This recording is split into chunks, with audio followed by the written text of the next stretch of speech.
Yeah, so I'm going to try something different tonight. I'm going to watch and react to film and television scenes portraying working on set or working on set. The idea that, behind the scenes, how the film crew actually did it. Because I think sometimes there's a disconnect between how it's portrayed versus how it actually is, because the reality is it's a job. It's not nearly as glamorous as it tends to be portrayed on film and television.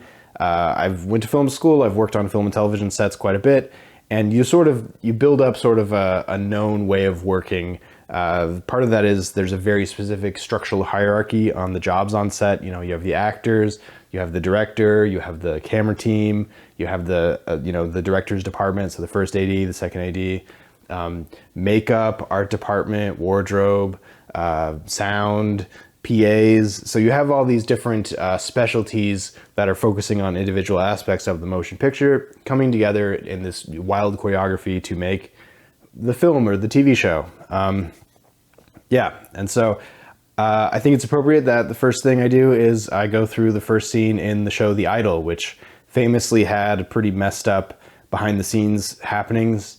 And obviously, the media has not been kind to this show. So I just want to, take a poke at the first opening scene because it's a photo shoot. I don't think I'll be able to show any of it, so I'm just going to go ahead and blur it because HBO will zing me otherwise. But yeah, some context because I've seen this episode a few times now. It's a photography shoot, but they're using, film set stuff. So the photography tends to work in tandem or a lot of times with the film structure and equipment. And so it's really not that different. This, I believe, photography was commissioned by her record label for her album cover. So it should be a simple enough day. The photographer has set it up. There's a wardrobe and makeup people have been setting up her outfit and her look. And the photographer just captures it with the expectation that one of these shots is going to end up her album cover. Easy day, the hard work is done in pre, as a lot of people say. So yeah, I'm going to watch it, I'm going to react to it and just see what's going on. Here we go.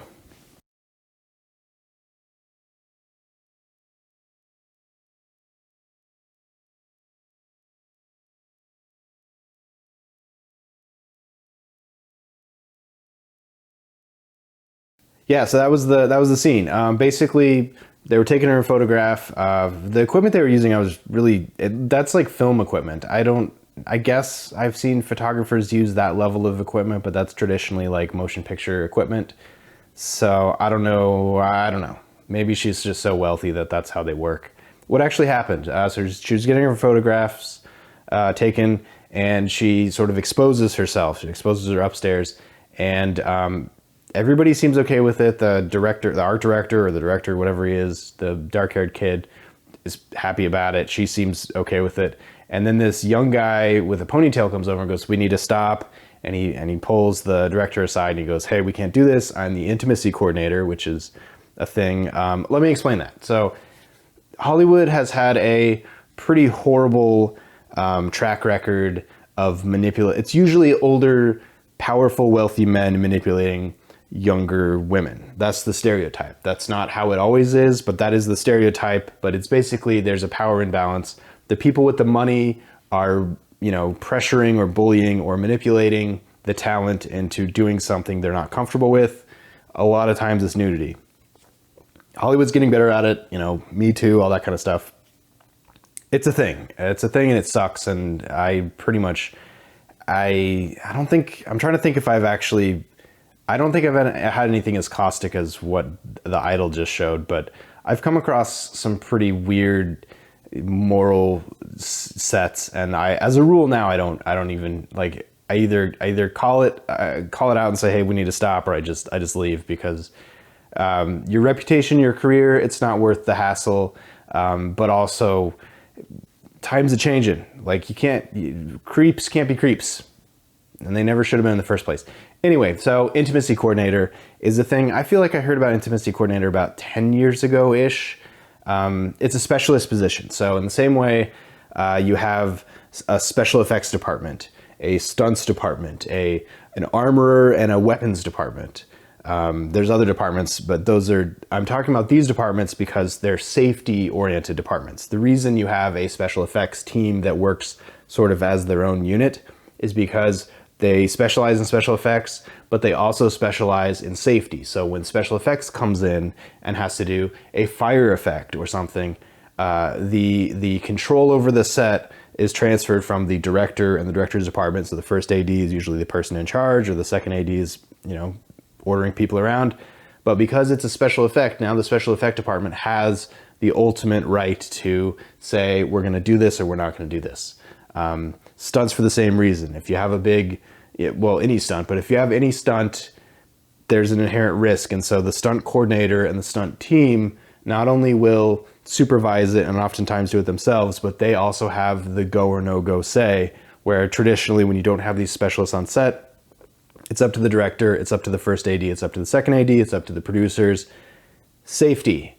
Intimacy coordinator, it's a safety role. So they have the go, no go choices when intimacy coordinator work is required. And so it seems like this intimacy coordinator is here specifically because there was going to be partial nudity. And so his job really is to make sure the talent, Lily Rose Depp's character, is comfortable and okay and not being pressured with what's happening, but also that they stick to the guidelines and the expectations of the contract she has with the photographer company, the whole thing. So just because somebody pays for something, if it's not in the contract, you really can't do it. And that's kind of the argument he gets into with, I think it's one of the executives at her record label. Hank Azaria plays the guy. Basically, she exposes herself, and he comes in and he goes, we need to stop for a second. And he stops the photographer and he goes and talks to the director and goes, we can't do this because in her contract, it says no full nudity. We can go up to a certain point. We can't do full nudity. And the guy goes, who cares? It's fine. And he goes, no, that's not the thing. I'm an advocate for, it's his job. His role is specifically to protect the talent for these kind of situations. It's a safety issue. It's also a don't get sued issue. It's a lot of things.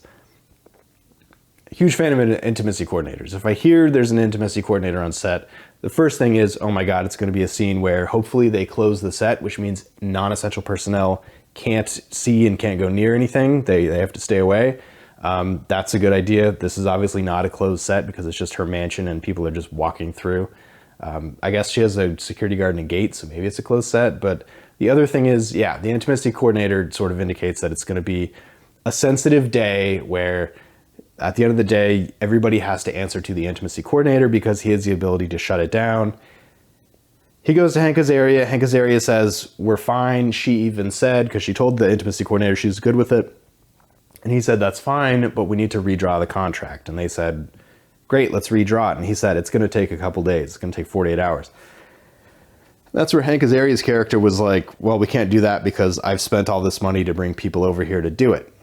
Now, I don't know how those kind of contracts really work. I don't really deal with those kind of contracts, but I know if a contract is urgent enough, it can get done that day as long as it's not like a Friday afternoon or like a Saturday night. But even then, there's ways to get the contracts hashed out quickly, but usually it's expensive. But I don't know why 48 hours or whatever he said was how long that contract is going to take to redo. I don't know, but yes, it was totally in his right to stop, especially because he's enforcing the contract. And that means that if they continue to go, they will be violating the contract, which means they could lose their production insurance. They could lose a bunch of things. They could, if there's union people there was really fancy rigging and like lighting equipment there. So there could be union people there. Those union people, can go to their reps and say, you guys gotta interfere and shut this down because now we're violating the contract. Like again, anybody involved once something like this, something going against the contract happens, because it's specifically a safety issue, it can snowball real quickly and get real messy, real dark, real grim. Yeah, my camera turned off. It's a safety issue. And so as soon as something is being unsafe or violates policy or whatever, a bunch of different people on set have the right to walk off or can notify, somebody in whatever organization to shut the set down because it's considered an unsafe set. The way I've come across it is losing production insurance. And if you lose production insurance, you're basically boned. So what they do with this intimacy coordinator is they try to shout him down, and ultimately Hank Azaria pushes him into a bathroom and then shuts the door and has the guy come over, and he bribes the guy to hold the door closed to keep the intimacy coordinator locked in the bathroom for the duration of the shoot so they can get done. So basically they played it as he was an inconvenience, and so he needs to be just held away so he can't notify anybody until they're done, and then once you got it, which is a mentality that exists in the film industry. It's happened a few times in really big ways, but it happens all the time. It's called stealing shots. The idea is basically a really famous idea is there was a guy driving a Ferrari in the 60s through the streets of Paris without permits, without permission, and he had a camera just attached to the nose of the Ferrari, driving all over the place. Very dangerous, car accidents, that kind of thing. But because he got the footage, he got away with it, technically. He stole the shot. And so there's a lot of stealing shots. Basically, stealing shots is just working without permission. So because the intimacy coordinator has essentially shut everything down, they're going to be stealing shots the rest of the day. They lock him in the bathroom. Where's his phone? I assume he has his phone and would just call the police or call his reps or call somebody and say, hey, they're doing this, you need to shut it down. But ultimately, if it gets to the police, it's a disaster. Also, he's locked in a bathroom, and that's kidnapping. So does he want to call that kidnapping? Does he want to call that pressing charges? Yeah, so real mess. And you don't mess with the intimacy coordinator. You don't mess with the stunt people. You don't mess with the armorer. You don't mess with the specialists, because their job, in addition to getting some sort of specialty accomplished, is safety. And if you become the one that gets in the way of safety, best case scenario, you get a bad reputation and nobody wants to work with you. In more likely events, you get tickets and or arrested and or stuff gets shut down. So this is a one-day photography shoot, so the stakes seem relatively low. Not really even clear why there was an intimacy coordinator, other than it seemed like it was the spared no expense thing. But the fact that they straight up locked the intimacy coordinator away because they didn't like what he had to say and didn't want him going anywhere because he would have shut it down, that's like as shady as it gets. And again, it didn't seem to affect the actress Lily Rose Depp's character, because she seemed to want to do it. But yeah, they violated their own policies. Yeah. So as far as the level of professionalism goes, super sketchy, very unprofessional. If I was on that set in any capacity, first would be I'd talk to the people involved, the higher ups, and say, hey, you got to turn this around. You got to fix this. If I don't get hurt, or if I get shouted down, or if I get chased off, leave and notify somebody. And in the case of him getting locked away, if I walked through set after seeing him go stop and then he's gone and I can't find him, calling the police. I mean, there's a missing person now. If I find out he's in the bathroom, again, calling the police. So it kind of messed up.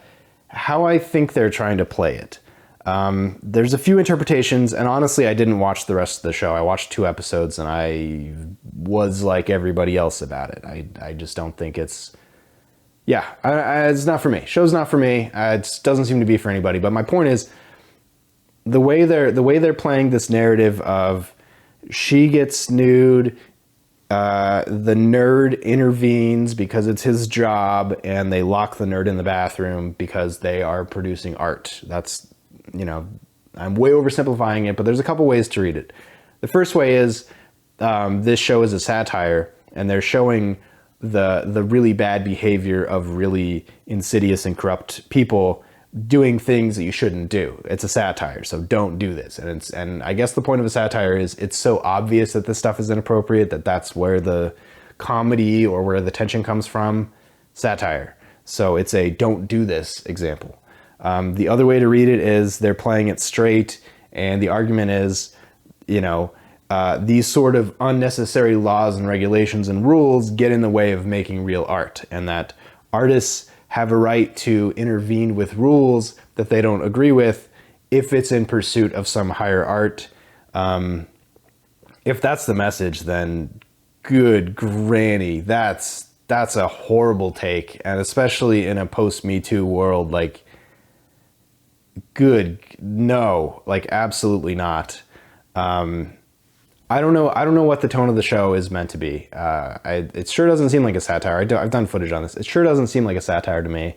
But if the message is these people with their rules and these people that get in the way of us, you know, being free by doing this kind of stuff, that's a horrible message, and would not work with those people. Those people you hear about. You hear about those people and you don't work with those people. So as far as intimacy coordinator stuff and pressuring usually actresses, but it could be anybody, into doing something they don't want to do, it happens. Hopefully it's happening less, especially when there's an intimacy coordinator on set. Oh, there's also tutors. Tutors and child advocates is another thing. That's another specialty. You can't run kids too long. You can't put kids in compromising situations. Basically, kids don't do stunts. But you have, you know, an on-set tutor, usually an on-set child advocate, and again, very specific rules on how you treat and interact and the hours of these kids. And that sort of bridges into the intimacy coordinator stuff too, a word I am having trouble saying. Anyway, so no, if this is treated as a real thing that happens, absolutely not. Not even a little bit. Run from, and the pros do. Professional, you know, film and television people. We've all experienced this level of recklessness, and you don't work with those people again. If they call, you don't answer. If you find out you're on this thing, you get off of it, and you don't find a replacement because you don't owe these people anything. If they're going to misbehave, you know, let the authorities and the powers that be interact with them. You don't want to be part of that because, again, it could be a killer for your career. You don't want to be on the camera team that allows like reckless, low budget, you know, really compromising directors pressuring actresses into really compromising stuff. You don't want to be on that camera team because it will come back to you. Again, I think I mentioned this right at the beginning, but when it comes to weapons, our most recent, you know, cultural memory is Alec Baldwin and the death of the cinematographer on the movie Rust. I don't think that really is a good comparison to the Idol, because the Idol, the advocate was advocating correctly, whereas Rust, it seems like a bunch of things fell apart.